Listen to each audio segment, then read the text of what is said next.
Have you ever chosen the harder, less efficient path just because it felt right? I did. And this isn't just a story about a drive or a detour. It's about a decision that changed how I see the world and maybe even how I see myself. Before we continue, let me know where you're listening from. I always find it fascinating how stories like this can travel farther than the people who lived them. And thank you, truly, for taking the time to hear mine. I still remember the exact day it happened.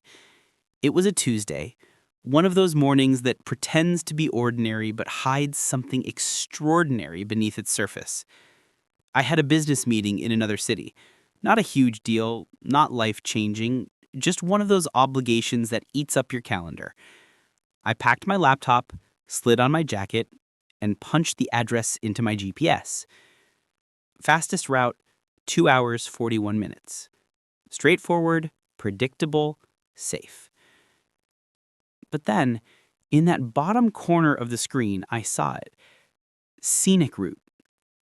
3 hours, 56 minutes. Almost an hour and a half longer. I remember smirking and shaking my head. Who in their right mind would add almost 2 hours to an already boring drive? I mean, I had every reason not to.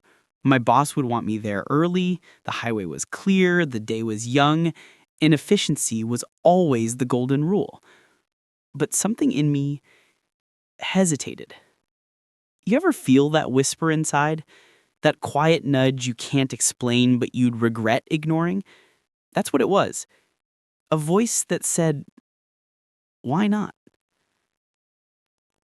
Maybe it was the weather. The kind of crisp, golden morning where the sky looks freshly painted and the world feels like it's opening its arms to you. Maybe it was just restlessness, the monotony of my life at that point. Or maybe, and I believe this more and more, maybe the universe sometimes invites us to step off the treadmill, if only for a while. So I did something uncharacteristic. I ignored the fastest route. With one tap of my finger, I chose the scenic road. Almost immediately, everything shifted. Instead of gray concrete slicing through anonymous towns, the road narrowed into winding ribbons through hillsides. The trees arched overhead like cathedral ceilings, dappling my windshield with dancing sunlight. I rolled down the window, and the air was thick with pine and wildflowers instead of exhaust fumes. I slowed down without even realizing it. For the first time in a long time, I wasn't rushing anywhere. I was just moving, existing, watching. And then came the discoveries. The first one was almost accidental. I rounded a curve and caught sight of a shimmer through the trees. Curiosity tugged at me, so I pulled over, crunched through some brush, and there it was. A waterfall. Not some famous landmark with brochures and gift shops. No, this was hidden, tucked away like a secret only the land itself wanted to share. Water tumbling down rocks slick with moss, its spray catching the sunlight in tiny rainbows. I stood there longer than I'd like to admit. My meeting could wait.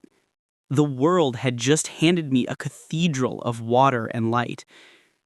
Back in the car, the discoveries kept coming. A little roadside stand where an old couple sold jars of honey and hand-woven baskets.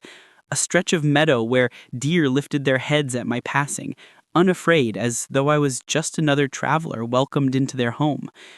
And later, a cluster of weather-worn barns painted in colors so faded they looked like memories themselves. Every mile felt like a gift I hadn't asked for but desperately needed. But, and there's always a but, scenic routes aren't all beauty. About an hour in, I hit my first challenge. A sharp pop, a hiss, and my car lurched. Flat tire. On the highway, this would have been an annoyance, maybe even a nightmare, with semis roaring past. Here, it was just silence, broken by my own muttered curses. I pulled over on the narrow gravel shoulder, popped the trunk, and started fumbling with the spare. That's when a pickup truck slowed down beside me.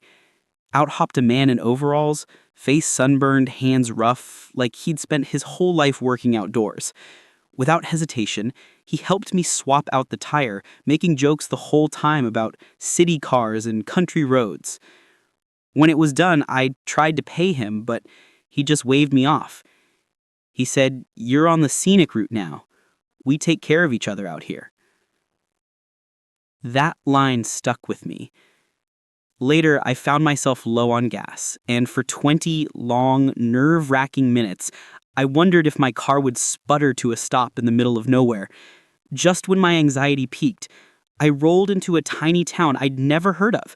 One gas station, one diner, and a main street that looked like it had been frozen in time. I filled up and then wandered into the diner just to stretch my legs.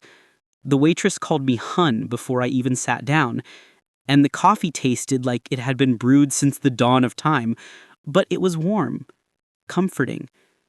At the counter sat 3 old men in trucker caps arguing about fishing.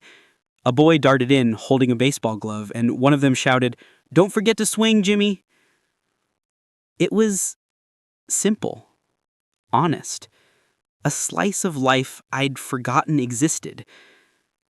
I left that diner with a full stomach, a lighter heart, and a reminder that success isn't only skyscrapers and boardrooms. Sometimes it's knowing your neighbors' names. Sometimes it's having a place where everyone belongs. By the time I reached my destination, yes, I was late. Yes, my boss raised an eyebrow. But for once, I didn't care. Because something had shifted. That drive, that one decision to trade efficiency for experience, left an imprint on me. It taught me that sometimes the long way around is actually the most direct route to yourself. In the weeks and months after, I started noticing how often I defaulted to the fastest route in life, not just on maps, but in choices, always picking convenience over depth, predictability over possibility. And slowly, I began to change. I said yes to invitations I would have declined before. I called old friends instead of telling myself I didn't have the time. I started walking more, taking paths through parks instead of sidewalks by traffic. I even found myself listening more deeply, to music, to conversations, to silence. Because when you've seen what lies beyond the highway, you realize how much beauty hides behind efficiency. That one time, I chose the scenic route. It taught me more than 1,000 self-help books could. That the journey is the point. That the obstacles are part of the adventure. That sometimes strangers show you kindness when you least expect it. And that beauty doesn't always announce itself. Sometimes it waits quietly, hoping you'll slow down enough to notice. And maybe most of all, it taught me this. The easy road will get you there faster, but the scenic route will show you who you are along the way. So let me ask you again. Have you ever chosen the harder, less efficient path just because it felt right? If you haven't yet, maybe the next time you see that little squiggly line on a map, you should. Because you never know what waterfall, what diner, what lesson is waiting for you, just beyond the road most traveled. Thank you for listening to my story. And if you've ever taken your own scenic route, in travel or in life, I'd love to hear it.